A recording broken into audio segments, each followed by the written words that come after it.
Hello everyone, welcome to our sports news channel. Here you are always well informed. I ask you to subscribe to the channel and leave your like. Thank you very much for watching the video. It wasn't as if Iowa was playing poorly late in the first half Friday. Up double digits without much resistance is hardly cause for concern, but the standard is high for rip-roaring starts as a top seed. A number 1 or number 2 by your name, and everyone expects a whopping lead before fans are even settled. Then, in a moment's notice, the Hawkeyes showcased why their firepower is hard for anyone to match. An emphatic 3-minute surge into halftime saw 5 different Hawkeyes score, as Lisa Blutter's squad zapped all lingering confidence 15-seed Southeastern Louisiana might have possessed with one swift surge. That halftime push propelled number 2 seed Iowa to a runaway 95-43 win in front of a loud and proud Carver Hawkeye Arena. With the win, the Hawkeyes advanced to Sunday's second-round game against number 10 seed Georgia at 2 p.m. on ABC, in what is already a sellout too.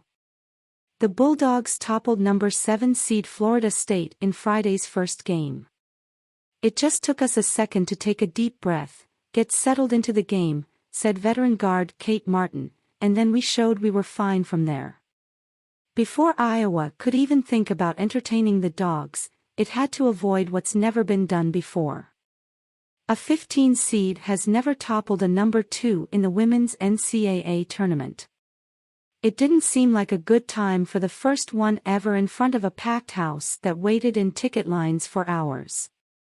And again, the Lady Lions never generated a serious upset push even in the first half, but Carver Hawkeye Arena was ready to rock for something even more impressive than what it was witnessing. Iowa obliged with a versatile run that showcased just about all the Hawkeyes have to offer. "We weren't playing to our best potential," said Iowa guard Gabby Marshall, and we all knew that. It started like many of Iowa's energy-boosting stretches do, with Hannah Stulka making an effort play as bodies collided in the post. The Cedar Rapids Washington product corralled a tough offensive board and followed with a putback to put the Hawkeyes up 13. Then came a nice Caitlin Clark variety pack.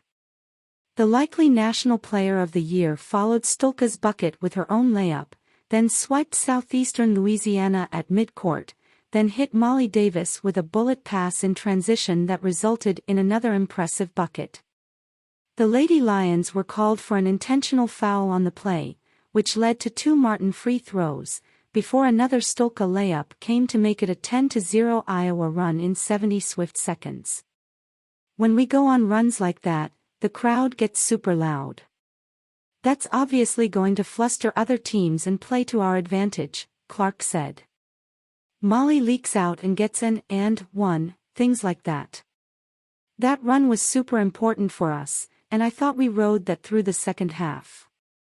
After a Sela tray, the Hawkeyes closed out the half with 2 Davis free throws and a rare Addison O'Grady layup on another Clark assist, sending the Hawkeyes into the locker room with a robust 54-32 advantage.